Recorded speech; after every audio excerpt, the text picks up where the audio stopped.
Welcome to the deep dive. Today we are tackling a really foundational piece of knowledge. It sits right at that tricky intersection of science, culture, and, well, history. We're going deep into how the theory of evolution basically changed everything about how humanity understood itself and, the universe around us. Our roadmap for this whole discussion is chapter 28 of Strickberger's Evolution, the fifth edition. And just so you know, this chapter isn't about the nitty-gritty of genetics or, like, speciation rates. It's really about that huge cultural tremor that happens when a scientific idea comes along and completely flips the script on the story we tell about where we came from. That's exactly it. Our goal here is to unpack the core issues around this, let's call it historical friction. How Darwin's theory gave us this comprehensive, natural, and crucially testable way to explain how organisms originated and changed over time.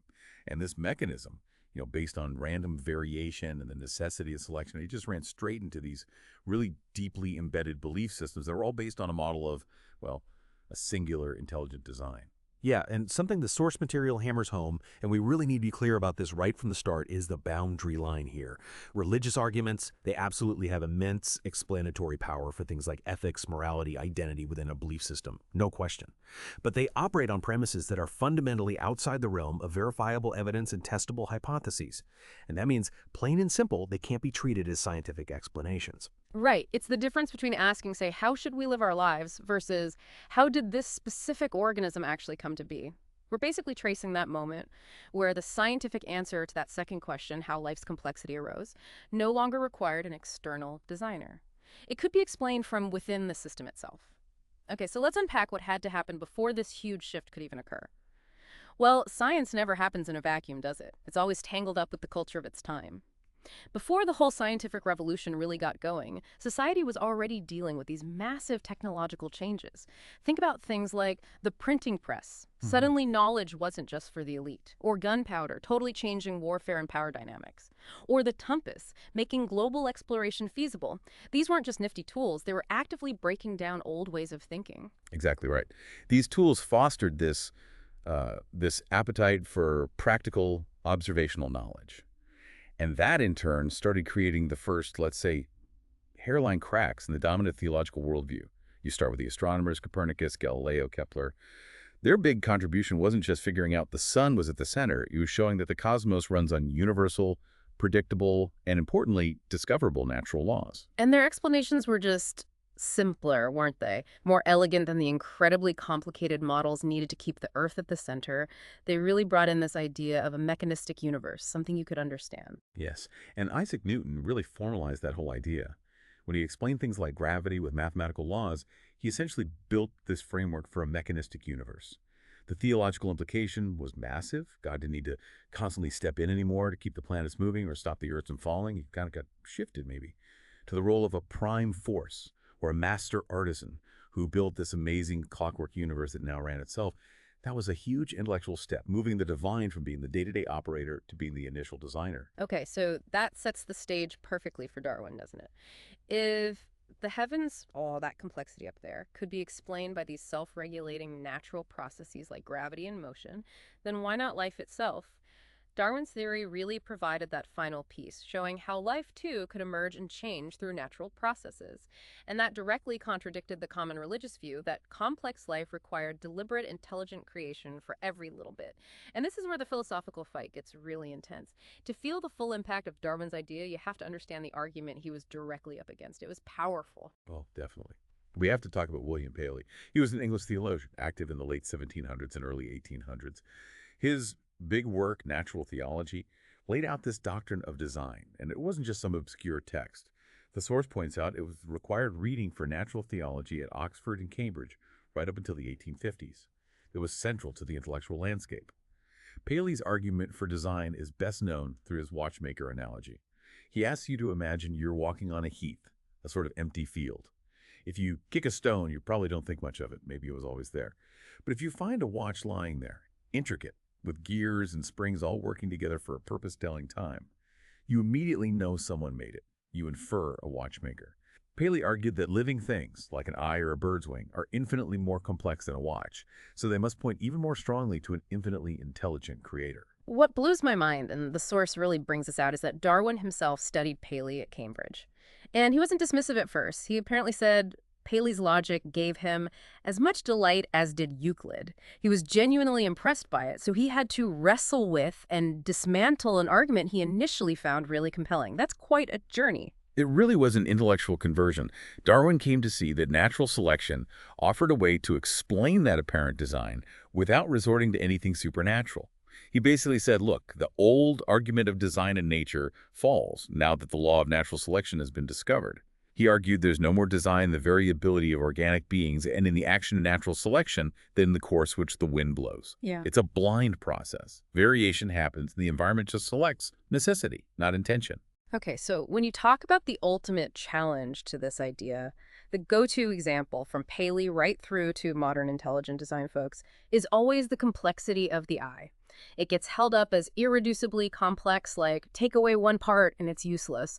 We really need to walk through how evolution tackles that because it seems like such a hurdle. Right, and the evolutionary answer is all about gradual steps, incremental change. The source does a great job outlining the plausible stages, and the key thing to remember is that every single intermediate step has to provide some advantage, however small, for selection to favor it. Right. So you start with the absolute simplest thing imaginable. Just a spot of pigment sensitive to light connected to a nerve.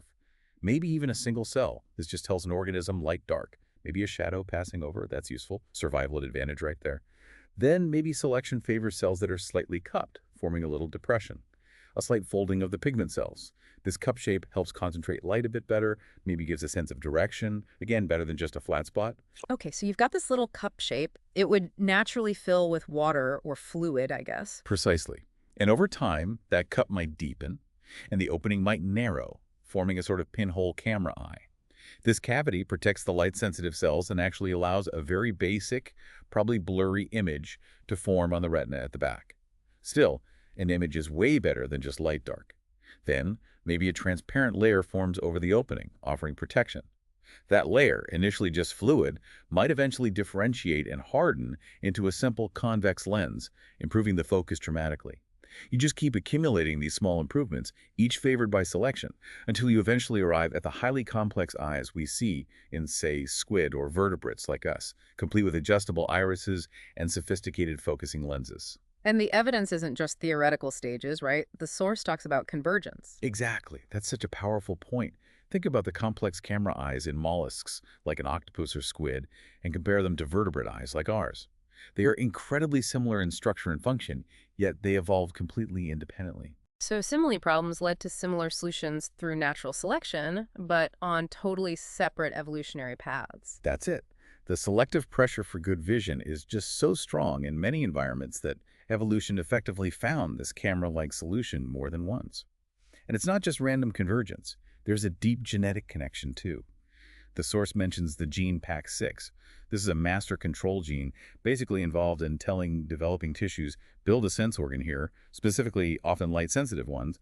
We find versions of PAX6 doing this job in both invertebrates and vertebrates. Whoa, hold on. So the basic genetic toolkit for building eyes, or at least light detectors, goes back to a common ancestor shared by creatures as different as us and flies, or us and squid, hundreds of millions of years ago. Pretty much, yeah. The capacity to form these light-gathering structures seems to be rooted in our deep metazoan ancestry. Now, the specific developmental pathways took wildly different turns, leading to the different eye structures we see today. But that shared regulatory gene, PAX6, is like a fossil in our genomes, showing that the potential for vision was there way back in our shared lineage. It connects seemingly disparate designs back to common inheritance. So moving out from the organism level, the impact of Darwinism just exploded beyond biology, didn't it? It rippled through sociology, economics, philosophy, even literature. The timing was also crucial. It landed right in the middle of huge political and economic upheavals, challenging old hierarchies. And, well, this led to some really dark places, too, like social Darwinism, that awful misapplication of survival of the fittest to justify social inequalities, and the whole horrific eugenics movement. Oh, the conflict was immediate and very public. Probably the most famous early showdown was back in 1860, right after The Origin was published, at Oxford University. The big debate between Bishop Samuel Wilberforce and Thomas Huxley, Darwin's bulldog. Right. Wilberforce wasn't really arguing the science, was he? He was trying to use ridicule. The famous line was him asking Huxley, supposedly very sarcastically, if he claimed descent from an ape on his grandfather's or his grandmother's side. Nasty stuff. Yeah. And the story goes, the room went quiet. Huxley's reply became legendary. He apparently said he wasn't ashamed to have an ape for an ancestor, but he would be ashamed to be connected with a man who used his great gifts to obscure the truth and ridicule those seeking it. He basically said he'd rather be descended from an ape than from someone who abused their position to mock serious scientific discussion without even understanding it. Oof. That moment really set the tone for the public battle lines for years to come. And that battle never really went away, did it? It just changed shape. Fast forward to the 20th century, and you see the rise of religious fundamentalism, particularly in the United States. You get these organized movements, often based on literal interpretations of Genesis, pushing hard to get biblical creationism taught alongside evolution in public schools, demanding equal time as if it were a scientific alternative. Which all led up to the big one, the 1925 Scopes monkey trial in Tennessee. John Scopes, a high school teacher, was actually put on trial and convicted for teaching evolution because it violated a state law.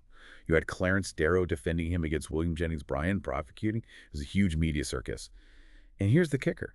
Even though Scopes' conviction was later overturned on a technical point, the anti-evolution movement kind of won the war, at least for a while. The source mentions that for decades after Scopes, publishers toned down or completely removed evolution from U.S. high school biology textbooks to avoid controversy. By the 1940s, surveys showed something like half of biology teachers were just skipping it altogether. That had a huge lasting impact on science education. And the fight still flares up today, just under different names. First, creation science, and more recently, intelligent design, or ID. Yes, and the source material is really important here for understanding the status of ID. Proponents of ID claim some biological systems are just too complex to have evolved naturally, so they must have been designed by an unnamed intelligent entity. But the decisive moment, legally speaking, came in 2005 with the Kitzmiller v. Dover case in Pennsylvania. The court had to rule specifically on whether ID was science and could be taught as such. And the verdict was? Crystal clear. The judge ruled definitively that intelligent design is not science. Why? Because it invokes a supernatural explanation, the designer, which, by definition, cannot be tested or observed using the scientific method. Science limits itself to natural explanations for natural phenomena. Because ID steps outside that boundary by requiring an untestable supernatural cause, the court classified it as a form of religious belief, not science. Therefore, teaching it as science in public schools violated the constitutional separation of church and state. It's essentially the same core tension Huxley faced with Wilberforce, just playing out in a modern legal context. Okay, so let's pull this all together. After this whole deep dive into the history and the science, what are the key takeaways about how we understand life now based on the source? It seems like modern evolutionary theory rests on three really crucial pillars. First, that all organisms are connected by common inheritance. We share ancestry deep down. Second, the Earth is incredibly old, giving enough time for all those inherited changes to stack up. And third, maybe most importantly, there are actual discoverable biological processes like natural selection, genetic drift, mutation, and natural relationships we can observe that provide the hard evidence for evolution's reality. That sums it up nicely. And if you connect that back to the societal picture, what's interesting is that despite all this friction we've talked about, society generally holds on to both scientific ways of knowing and religious belief systems. They seem to coexist because they fulfill different, maybe equally necessary human needs. Evolution explains where we came from biologically, how life changes. Religion often provides the framework for ethics, community, social identity, meaning, morality. Yeah, and the source even touches on E.O. Wilson's idea, which is pretty provocative, that religion itself might offer a kind of biological advantage, that the strong group cohesion and cooperation fostered by religious practice could actually have been favored by selection throughout human history. There's research suggesting religious rituals played an adaptive role in human societies, going back maybe 100,000 years or more, helping groups stick together and function effectively. Wow, okay. That is a powerful thought to end on. If belief systems and the rituals around them have genuinely played an adaptive role in our social evolution, building cohesion, and maybe even conferring a survival advantage, how does that deep-seated human, maybe even biological need for belief shape how societies react, both embracing and resisting, when a purely mechanistic, potentially unsettling scientific insight like natural selection comes along? Something for you to think about as you connect these ideas. Thanks for diving deep with us today.